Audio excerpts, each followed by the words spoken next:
नमस्कार, AB star news देख रहे हैं आप और मैं हूं आपके साथ सोहन सिंह। वक्त हो चला अपना उत्तर प्रदेश का, जिसमें सबसे पहले बात करेंगे गाजियाबाद की। दरअसल गाजियाबाद के इंदिरापुरम इलाके से बड़ी खबर सामने आ रही है, जहां इंदिरापुरम इलाके के कनावनी गांव की झुग्गियों में भीषण आग लग गई है। वहीं आग की ऊंची लपट और धुएं देख लोगों को मन में वो दहशत फैल गई है। जहां घटना की सूचना मिलते ही फायर ब्रिगेड की कई गाड़ियां मौके पर पहुंच गई हैं, जो गाजियाबाद के थाना इंदिरापुरम इलाके के कानावनी गांव में लगी झुग्गियों में भयंकर आग को बुझाने का प्रयास कर रहे हैं। और अभी किसी के हताहत होने की कोई सूचना नहीं है। आग लगने के कारणों का पता लगाया जा रहा है, जहां हादसे को लेकर अभी पूरी जानकारी सामने नहीं आई है। तो इंदिरापुरम से एक खबर सामने आ रही है, जहां पर झुग्गियों में आग लग गई थी। अब जो आग लगी है उसे बुझाने की कोशिश की जा रही है।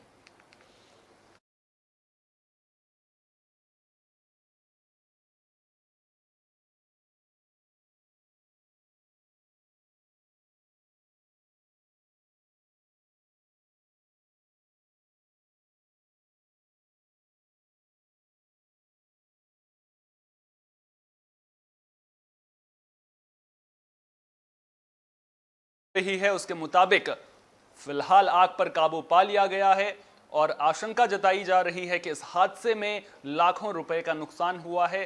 और हालांकि अभी तक किसी भी तरह के जान के नुकसान की कोई भी जानकारी निकलकर सामने नहीं आ रही है, लेकिन अच्छी खबर यह है कि फिलहाल आग पर काबू पा लिया गया है।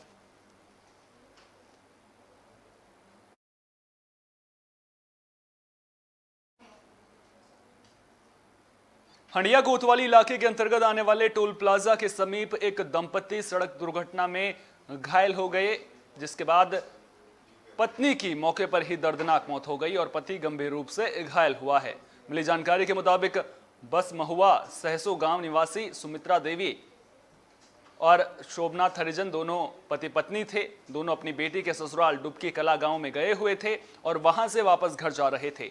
तभी टोल प्लाजा के पास पिपरवा वीर के पास तेज रफ्तार से आ रहे ट्रक ने जोरदार टक्कर मार दी, जिससे पत्नी सुमित्रा देवी की मौके पर ही दर्दनाक मौत हो गई और पति शोभनाथ गंभीर रूप से घायल हो गया। पुलिस को सूचना मिलते ही हंडिया कोतवाल ब्रजेश सिंह पहुंचे और शव को कब्जे में लेकर पोस्टमार्टम के लिए भेज दिया है और घायल को इलाज के लिए अस्पताल भेज दिया है।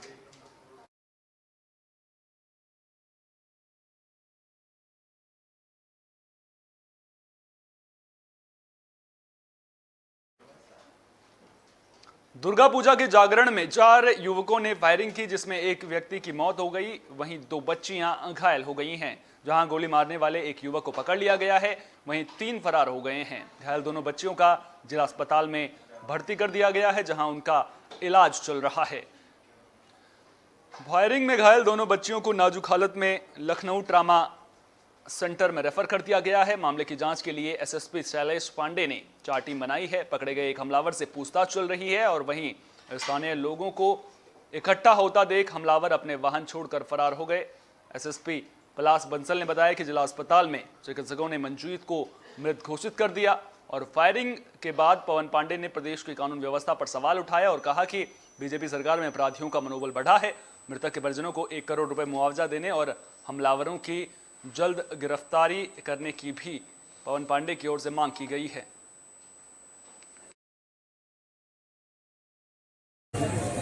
अभी हमको जानकारी मिली कि मंजीत यादव जो चालक का काम करते हैं, बहुत ही गरीब परिवार के थे।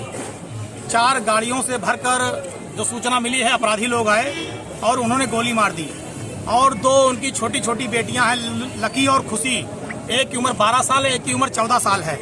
उनको भी गोली लगी है। उनको भी फैजाबाद के जिला अस्पताल से भी रेफर किया गया है। वो ट्रामा सेंटर लखनऊ रेफर हुई हैं। अब से कुछ देर पहले कुछ बदमाश वाहनों में आए थे और उन्होंने यहाँ पे फायरिंग की, जिसमें एक व्यक्ति जिनका नाम मंजीत यादव है, उम्र लगभग 32 वर्ष, उनको गोली लगी थी, उनकी डेथ हो गई है। 2 बच्चियां और वहाँ बैठी हुई थी जिनको भी छर्रे लगे हैं। उनकी हालत अभी खतरे से बाहर बताया जाता है, बट इनको रेफर किया गया है बेहतर इलाज के लिए।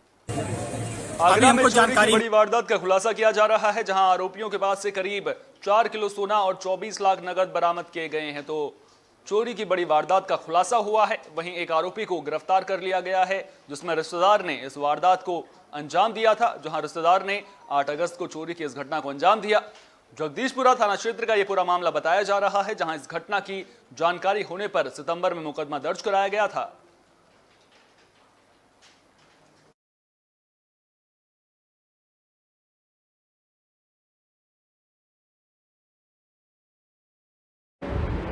एक मुकदमा 1/9/2021 को प्रेमचंद नामक व्यक्ति द्वारा लिखवाया गया था थाना जगदीशपुरा में 541/21।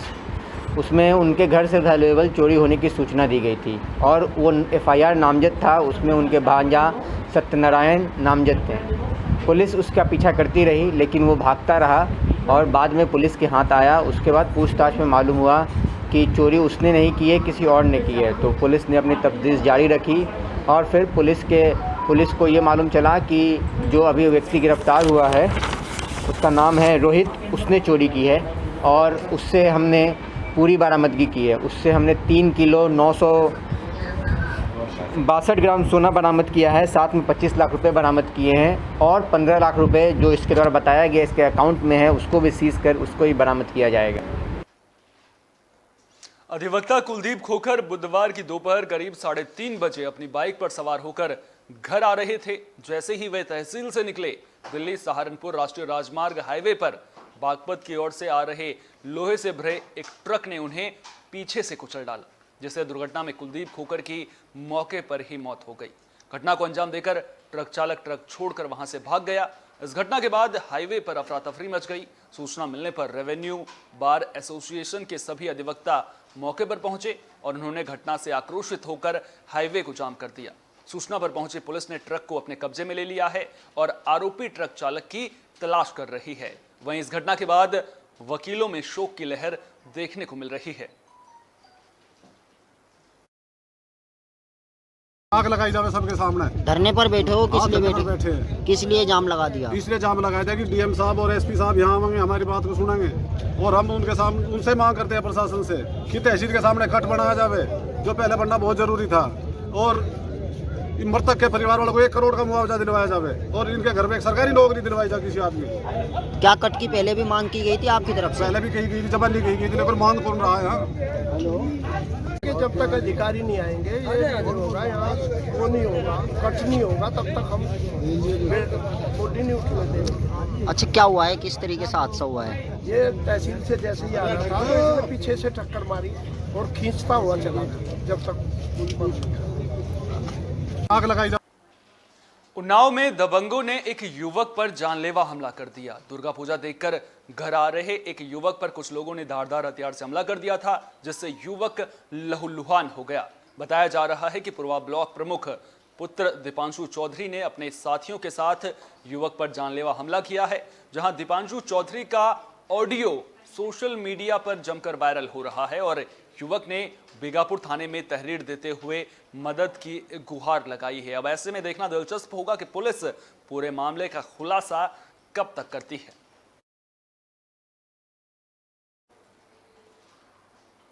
कमालगंज थाने में पुलिस की शह पर कातिया गैंग के लोगों के हौसले बुलंद नजर आ रहे हैं। कातिया गैंग के लोगों ने एक युवक पर एकाएक हमला कर दिया, जिसके चलते युवक के सर में गंभीर चोट आई है। युवक ने कातिया गैंग के खिलाफ थाने में शिकायत करने गया तो पीड़ित को लहूलुहान अवस्था में घंटों तक बैठाए रखा गया, जिसके बाद पुलिस की कार्यशैली को लेकर के भी सवाल खड़े हो रहे हैं। पीड़ित ने बताया कि थाने के पास कातिया गैंग के 10-15 लोगों ने उस पर तमंचे की बटों और सरिया से हमला कर दिया था। वहीं कातिया गैंग के आगे पुलिस भी नतमस्तक नजर आ रही है। सवाल उठ रहे हैं कि अगर पुलिस कार्रवाई नहीं करेगी तो फिर कौन करेगा।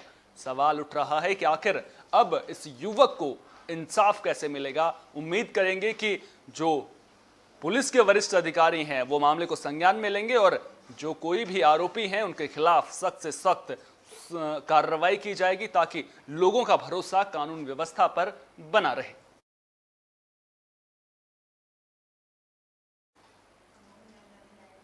सोनभद्र के शक्तिनगर में चल रहे नवरात्र में ज्वालामुखी मंदिर में 50,000 से अधिक श्रद्धालुओं ने मां के दरबार में मत्था टेककर दर्शन पूजन किया।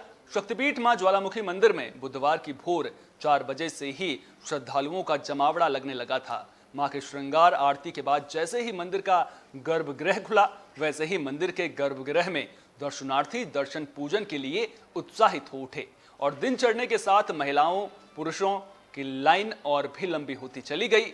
भारी भीड़ के कारण श्रद्धालुओं को घंटों लाइन में खड़ा रहना पड़ा। गर्भगृह में भीड़ ना हो, इसके लिए तैनात पुलिस के जवान दर्शन पूजन के बाद लोगों को मंदिर परिसर से बाहर निकालने में लगे रहे। थाना अध्यक्ष मिथिलेश मिश्रा और मेला इंचार्ज मंदिर के अंदर भीड़ बढ़ने पर स्वयं मोर्चा संभालते हुए भी नजर आए, तो किसी तरह की दिक्कतों का सामना ना करना पड़े, इसके लिए जो पुलिस प्रशासन है वो पूरी तरह से मुस्तैद नजर आया।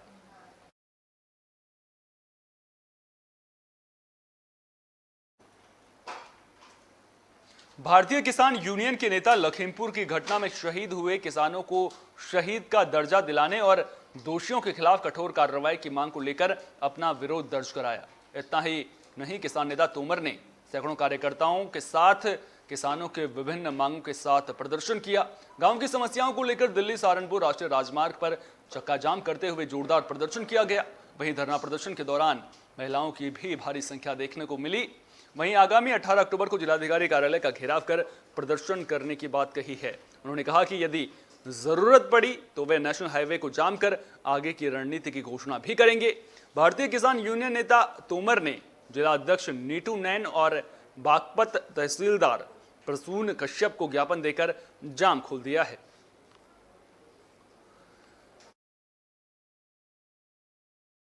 मांग यही, जो लखीमपुर खीरी पर घटना हुई है वहाँ पर जो जिस मंत्री के बेटे ने ये घटना की है उस मंत्री को अजय मिश्रा को बर्खास्त किया जाए पदों से, और किसानों को न्याय मिले। जो शहीद हुए उन्हें शहीद का दर्जा मिले, उनका शहीद स्मारक लखनऊ में बनवाया जाए, और हमारी जो गन्ना है गन्ने का पेमेंट समय पे किया जाए, मैं ब्याज के दिया जाए, और गन्ने का भाव 450 रुपये किया जाए, और बिजली की बढ़िया दरें सस्ती की जाए। जिस तरह से लगातार डेंगू के मामले बढ़ रहे हैं, उसी तरह स्वास्थ्य विभाग की चिंताएं भी बढ़ रही हैं। स्वास्थ्य विभाग को डेंगू के मरीजों की सूचना मिलने से 18 पैथोलॉजी सेंटरों पर शिकंजा कसा है। प्रशासन ने डेंगू मरीजों की जांच की सूचना न देने वाले पैथोलॉजी सेंटरों पर कार्रवाई की तैयारी शुरू कर दी गई है। डेंगू के 4 और मरीज मिले हैं, जिसमें से 1 मरीज को जिला अस्पताल में भर्ती किया गया है।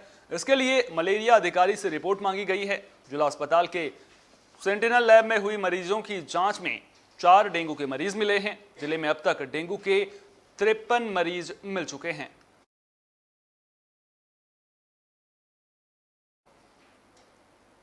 इस बुलेटिन में मेरे साथ इतना ही। देश और दुनिया की तमाम अहम खबरों के लिए आप देखते रहिए विस्टा न्यूज। दीजिए इजाजत, नमस्कार।